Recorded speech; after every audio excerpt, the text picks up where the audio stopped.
much for the time that you've given me. May I take this opportunity to salute our Bishop, Dr. Mabiza, his hierarchy up to the last born baby boy. Let me also salute the lady's mother, Dr. Mrs. Mabiza, all the mothers of mercy whom she works with, until the last girl in the church. It is my pleasure to be with you on this special day in our church, Feast of Tabernacles, Matumba. I would like to refer to a verse from 1 Peter chapter 5, verse 8, which says, "Be sober and vigilant, because you do not know whether someone is watching or not."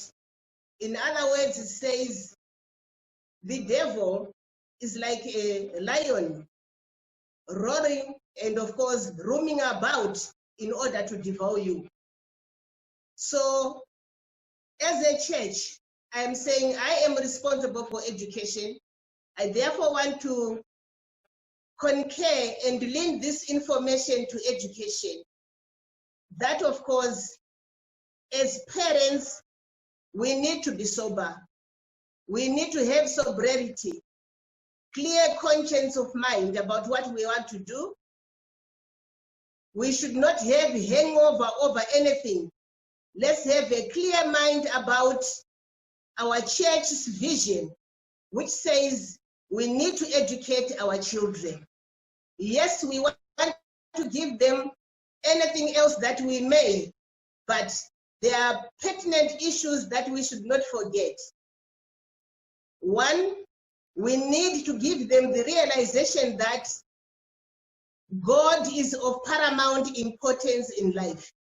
Often we think of giving the primary level to our children, secondary level, tertiary level, and forget that there is God. So whenever we give them anything, remember that God is there, God is the Almighty, and therefore He has to be respected. We need to give them values of integrity, the realization that they should do the rightful thing, whether someone is observing or not. Doing the rightful thing, whether someone is watching or not. We are giving. It's part of giving in education as far as I'm concerned. I know we think of giving financially always, but that's an aspect that should be given to children. Give them untu. I also want to be in the lady so that they realize we are multilingual. So we are saying children should be taught respect for one another. Not just respect for the family, but respect for everyone in the entire world. We should not look down upon each other. We need to teach them as well to respect the church. The church has a vision. If we have children who do not respect that, then of course we would have lost direction. We want to impart on our children the values of honesty. If they realize there's need to be honest in life, then of course we are imparting appropriate principles to our children. And that's part of education as far as I'm concerned. Loyalty. Often when we hand over responsibilities to our children, we end up with them being swayed away. They lose direction because they do not have loyalty to the family, loyalty to the church, and even to the entire nation.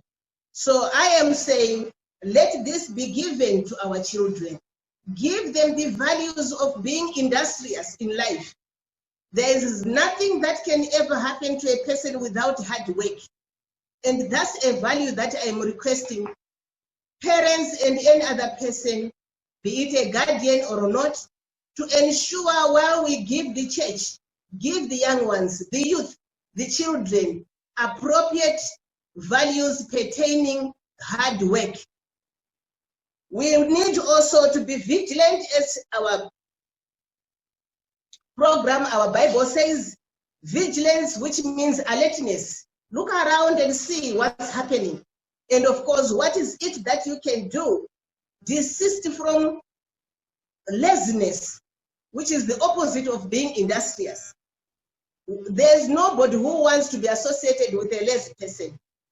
And therefore, let them know Murora should work hard at home, Mukwasha should work hard for the family, and therefore, these are practices that we feel should be bequeathed to our children as a form of giving during this special time. And of course, I am leaning more on the education aspect than anything else, because that's my area of specialization.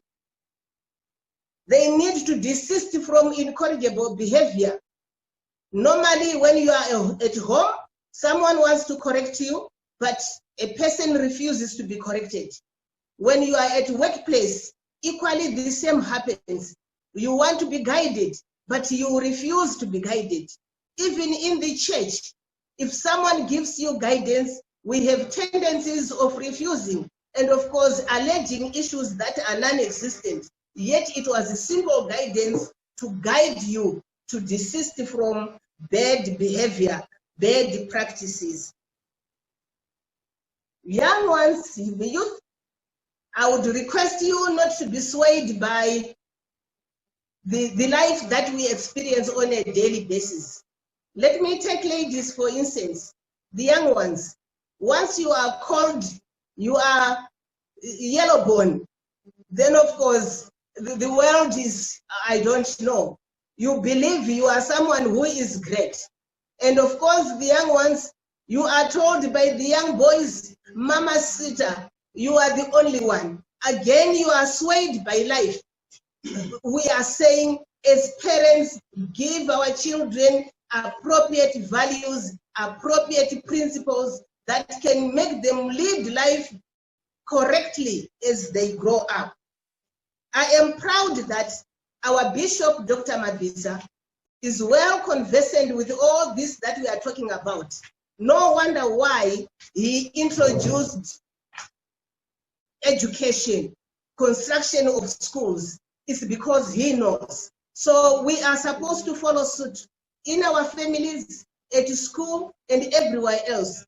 I also request assistance in kind and in cash in order to fulfill this vision by our bishop, to make sure that schools are constructed, literature is given, everything else is adhered to. I thank you profoundly for the time given to me.